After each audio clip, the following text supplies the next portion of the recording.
Chapitre 3. Lando et Palatina. Sorti aspirant à l'âge de 19 ans et demi de Saint-Mexan, je suis affecté en mars 1957 au 13e régiment de tirailleurs stationné à Lando en Allemagne. Les Français, en éloignant d'Algérie les unités algériennes, veulent éviter les désertions qui se font de plus en plus nombreuses. Il sera beaucoup question dans ce récit de Abdelrahman Ben Salem et parfois de Mohamed Aouachriya.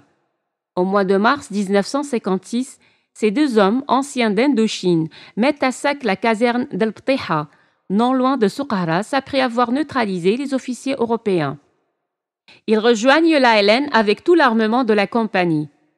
C'est à cette occasion que s'illustre le colonel Bijard. N'étant pas venu à bout des félons, il ordonne le massacre des habitants d'un douar non loin d'El Pteha, sans distinction d'âge ni de sexe. Bijard, on s'en souvient, a été enterré aux Invalides. Celui qui prononce l'oraison funèbre de l'officier vivant le plus décoré de l'armée française a oublié de citer dans la longue liste des exploits du grand général son triste fait d'armes de la Mchta d'Ahwara. À Lando, j'ai enfin un contact avec les représentants du FLN activant au sein du 13e régiment. J'adhère à l'OCFLN, l'organisation civile du Front de Libération Nationale, paye ma cotisation en attendant le jour J. Je dois patienter 8 longs mois.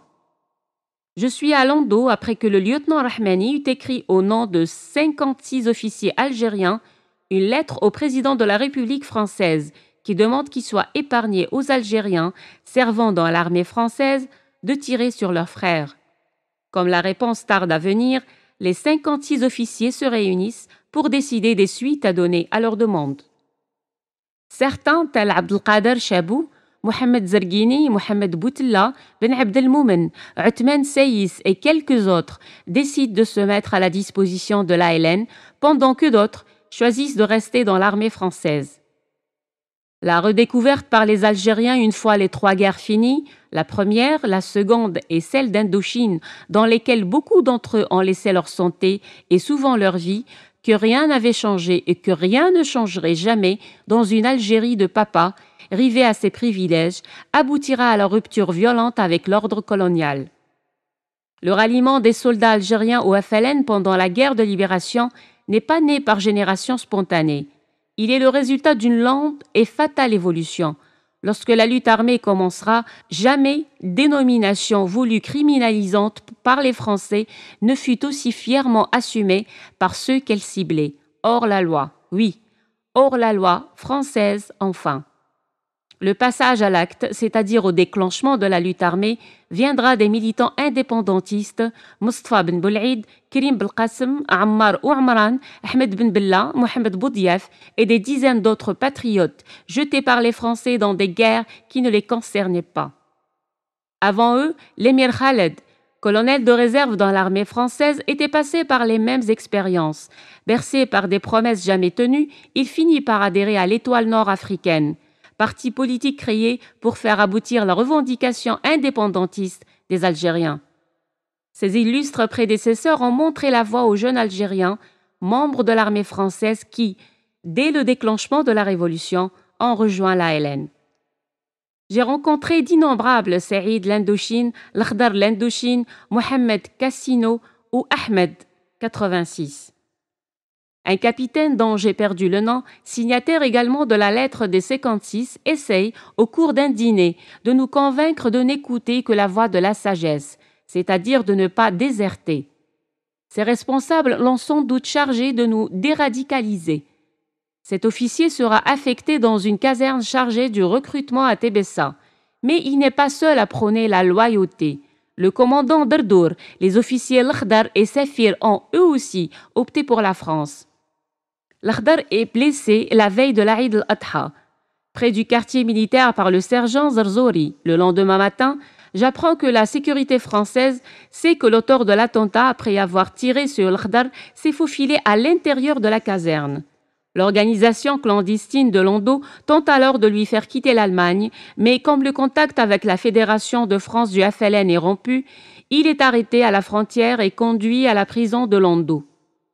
Nous avons peur qu'il parle sous la torture, mais il déclare à ceux qui l'interrogent qu'il a tiré sur l'Akhdar pour une histoire de mœurs. La caserne, bruit de chuchotements. L'activisme de quelques camarades rend l'atmosphère explosive. Moussa Hamadesh, un gars d'Al-Harrach à la carrure sportive, réussit la prouesse de pénétrer jusque dans les bureaux des officiers par la cheminée pour y laisser des tracts du FLN. D'autres réussissent à mettre le feu à la pompe à essence du quartier. J'ai la chance pour ma part de rencontrer le sergent Lebourg. Ce dernier investit en moi sa confiance. Il m'informe que le FLN ordonne aux sous-officiers d'activer, mais qu'il demande, dans le même temps, aux officiers de ne pas se compromettre dans des opérations hasardeuses afin d'attirer les suspicions. « Nous avons besoin de vous pour autre chose, me confie-t-il, mystérieux. Mes camarades et moi, décidés à partir, écoutons les bruits, les rumeurs et les chuchotements et prenons notre mal en patience. » Dans le collimateur, le bourg se rend à mon insistance. Il me promet de me faire rencontrer son responsable. Quelque temps plus tard, il me fixe un rendez-vous dans un jardin public dans le centre de la ville. Un homme doit m'aborder et je dois lui dire le mot de passe. Quand je suis sur les lieux, une voiture Ford Taunus s'approche, s'éloigne puis revient. Le sergent-chef L'Akhdar en descend. Je le côtoie quotidiennement, mais je suis loin de penser le rencontrer là. J'oublie de donner le mot de passe. Il me demande tout de même de l'accompagner jusqu'à la voiture. Un deuxième homme est à l'intérieur, sans doute pour surveiller les alentours. Je prends place à l'intérieur de la Taunus. Nous nous dirigeons vers le quartier militaire où je rencontre l'adjudant-chef Djubaili. Ce dernier, représentant du FLN au sein du 13e régiment de tirailleurs, m'informe que le contact avec l'organisation en Allemagne et la Fédération de France du FLN était interrompu. Il me demande de remettre mes photos d'identité au sergent Lebourg et de patienter. La pression sur moi et sur ceux de mes camarades qui sont décidés à rejoindre les rangs de l'ALN est très forte pendant les 8 longs mois que dure l'attente. Les officiers français nous imposent d'animer des séances d'action psychologique durant lesquelles nous devons insister sur la loyauté et la discipline. Je ressens cela comme une mise à l'épreuve. Je bafouille, je ne trouve pas mes mots, je répète sans cesse « Avez-vous compris ?» en espérant que mes auditeurs algériens comprennent ce qu'on m'oblige à dire. Parfois, des spécialistes viennent d'Algérie pour animer des conférences. Manifestement briefés, ils me regardent avec insistance et me demandent ce que je pense de leur laïus. Pas de doute, je suis bel et bien dans le collimateur. L'épée de Damoclès est suspendue au-dessus de nos têtes. Notre arrestation semble imminente. Nous décidons de partir. Abdelmalek Gneizia est dans les mêmes dispositions d'esprit. 2 autres camarades veulent se joindre à l'aventure, Moussa Hamadesh et Rabah Messoudi, qui finit par se réfugier chez des sympathisants allemands après que l'armée française eut appris son activité subversive. L'impatience nous rend nerveux. Pour la première tentative, je suis désigné pour prendre attache avec un représentant du FLN qui ne se présentera jamais à l'endroit convenu. Je l'attends plusieurs fois jusqu'à une heure tardive de la nuit. Il nous faut partir coûte que coûte. Enfin, on nous informe de la présence d'un agent de liaison dans la capitale allemande.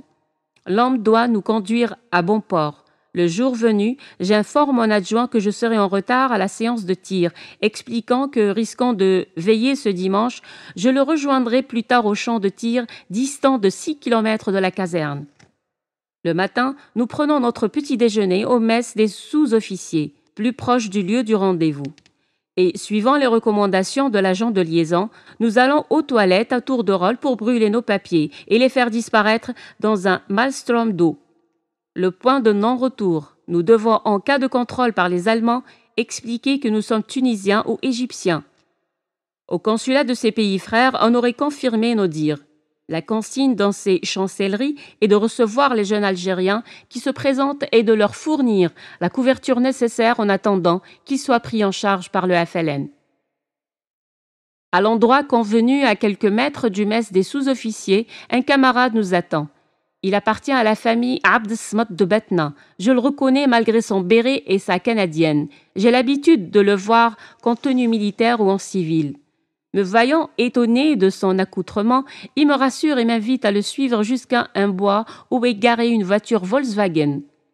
Je m'engouffre à sa suite dans le véhicule. Gneisia fait de même. La voiture démarre. La vallée du Rhin est belle, mais je n'ai pas le cœur à l'admirer.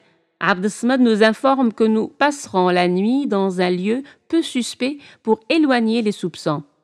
C'est à l'hôtel Astoria que nous attendons l'agent de liaison du Nidam. Ce n'est que le lendemain vers midi que notre homme s'annonce. Encore un ancien camarade, Nouari, avait déserté de Saint-Mexan. J'étais loin de me douter qu'il activait en Allemagne. Nous, le galet. Nouari nous fixe plusieurs rendez-vous mais ne vient jamais à l'heure, justifiant ce retard par le fait que la DST est à nos trousses. Nous comprenons que le Nidam, lorsqu'il s'agit de militaires, prend des précautions, ce qui est tout à fait compréhensible. En attendant, pour nous, les choses ne sont pas simples. Nous sommes isolés dans un hôtel et nous n'avons aucun papier d'identité. Par chance, les autorités militaires ont commis 2 erreurs. Elles ont envoyé en Allemagne des appelés qui deviennent vite membres de l'OCFLN et ne lancent les avis de recherche pour retrouver les déserteurs qu'après 11 jours. C'est la loi. L'attente dure 3 jours. Le 3e jour, l'agent de liaison revient. Il nous donne de l'argent pour acheter des billets d'avion pour aller à Tunis. Il nous remet aussi un document et l'adresse du consulat tunisien. Il nous confie que des membres de la Fédération du FLN de France veulent nous rencontrer. Le soir, nous prenons le café avec eux et ils nous souhaitent bon voyage. Je garde en mémoire Si Abdelhafid Kraman, un homme à la haute stature, affable, avenant et disert. Le lendemain, nous nous rendons au consulat tunisien où un accueil chaleureux nous est réservé. Nous récupérons nos cartes. Le premier vol pour Rome est programmé pour la semaine d'après. Il est hors de question pour nous de rester encore une semaine à Bonn. Les services de renseignement français nous recherchent. La seule solution qui s'offre est le train. Même si ce dernier passe près de l'endroit d'où nous sommes partis, nous réussissons à tromper la vigilance des militaires qui patrouillent sur les quais de la gare proche d'une garnison de notre unité. Quand le train siffle annonçant notre arrivée à Rome, c'est déjà une première libération. En Italie, notre mouvement indépendantiste est reconnu, mais appliquant le principe de précaution, nous évitons de nous rendre chez Tayyib Boulahrouf. À l'aéroport, nous apprenons que la DC-4 ne décollera pour la capitale tunisienne que dans 3 jours. Nous profitons de ce contretemps pour visiter Rome. La pression psychologique que nous avons ressentie pendant 6 jours est telle que, par un après-midi, alors que je suis dans ma chambre, Gneisia frappe à la porte, tout excitée. « Viens vite, le drapeau français flotte sous ma fenêtre. » J'accours, c'est le drapeau vert, blanc et rouge italien. Nous éclatons de rire. Mon père apprend ma désertion, mais fait semblant de ne pas s'en soucier. Il répond au militaire français qui l'interroge « Je vous ai confié mon fils, le reste c'est votre affaire ». Il est contraint de laisser la porte de la maison ouverte afin que les soldats rentrent chez lui à n'importe quelle heure du jour ou de la nuit. La menace qui pèse sur ma famille durera de longues années. Un avis de recherche a été placardé dans toutes les gendarmeries de France et d'Algérie. J'ai pu plus tard en avoir copie.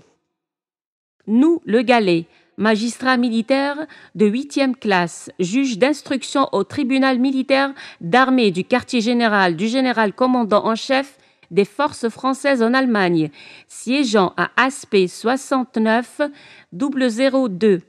Vu la procédure instruite, inculpé d'atteinte à la sûreté extérieure de l'État, suivant ordre d'informer numéro 369 106 du 21/8/1957 de Monsieur le Général Commandant en chef, les FFA, contre les nommés Gneisia Abdelmalek, sous-lieutenant, Nizar Khaled, sous-lieutenant, Shkat Hussein, sergent, tous du 13e régiment, Zoubir Lakhdar, sergent, Hamadesh Moussa, caporal-chef, Boutelja Mohamed, tirailleur, inculpé de participation en connaissance de cause à une entreprise de démoralisation de l'armée ayant pour but de nuire à la défense nationale, déclarant qu'il y a lieu à poursuivre les nommés Abdesmad, SNP, Mohamed Ould Abdallah, Gneisia, Nazar, Shekat, Hamadesh, Boutelja et Smah du chef de rébellion contre l'autorité de l'État et d'atteinte à l'intégrité du territoire national.